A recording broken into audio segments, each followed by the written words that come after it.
Okay, we obviously cannot talk storylines without getting into NIL. You've been around going to practices and stuff.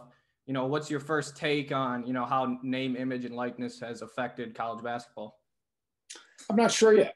I'm a wait and see. I mean, I just saw the Kentucky's Ty Washington just got to deal with a Louisville Porsche deal.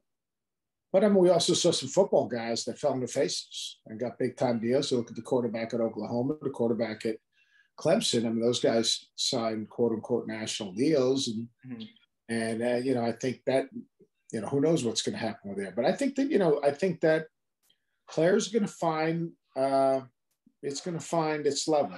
And here's the deal. I mean, NIL is great, and I'm all for players making money, and I think the guys will.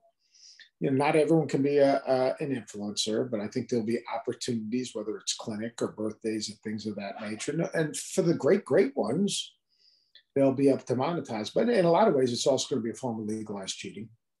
I mean, somehow, some way, I mean, it's going to be an extra benefit, but it's a deserving benefit. But I mean, that's just going to be the way it is. And then, players got to understand. I mean, the money they can make in NIL is in this moment of time significant. But if they work on their craft and they're good enough to be pros, because the guys that are going to make real money are the guys who can't get in the league. Guys that work in their games to the point where they get to the league and they're good players and then they get a max contract. Now that's real money. Yeah. So, but I think it's, NIL is going to have a place. And I think that some schools are doing things together, like Kentucky's doing a lot of things together, which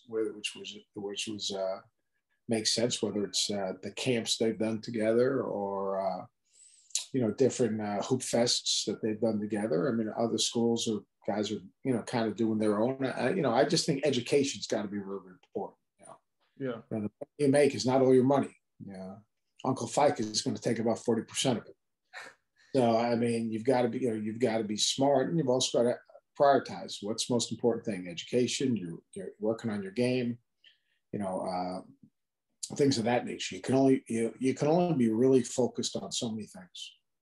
Okay, so then in your opinion, you've coached, you've recruited, and now obviously you're on TV as an analyst. How do you see it, in your opinion? How do you see NIL affect recruiting? How have you seen it, and how do you think it's going going forward?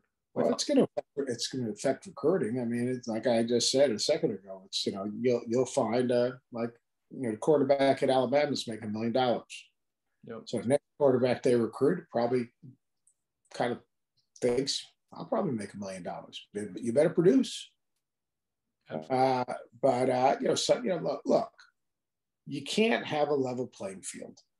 That's just the way it is. So like when you answer, well, it's got to be level for, no, it's not. I mean, certain schools are flying on charters. Certain schools have amazing practice facilities, have dining halls, have, special, dormitories and lodges for their players. There's no level playing field. But, so I think that, look, Power 5 schools, the players that will be the greatest influencers. And then there'll be outliers. You're going to see, I think the people that are going to really benefit as much as anyone are non-revenue sports.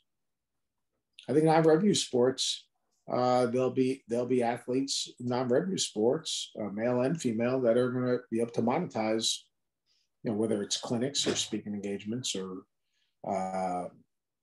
other things. I mean, I just think that there'll be opportunities. So those two girls at Fresno signed that one deal already. And wild.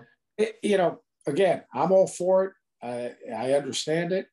We're not going backwards. As a coach, you got to embrace it. When I hear people say that, I get a kick out of it. Like when people say, well, coaches can't be involved in it. That's ridiculous. Yeah. Like, here's the thing. The greatest thing you need to do as a college athlete is develop a network.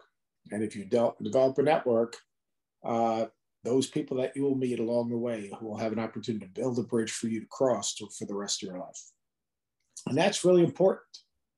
It's really important. Like, so I think the biggest thing college athletes need to do is network, so that when your career is over, you have a network of people that can help you, the rest of your life. So if NIL helps that opportunity and gives guys opportunity, gives them the opportunity to meet people, develop relationships, and build a bridge for their future, I'm all for it.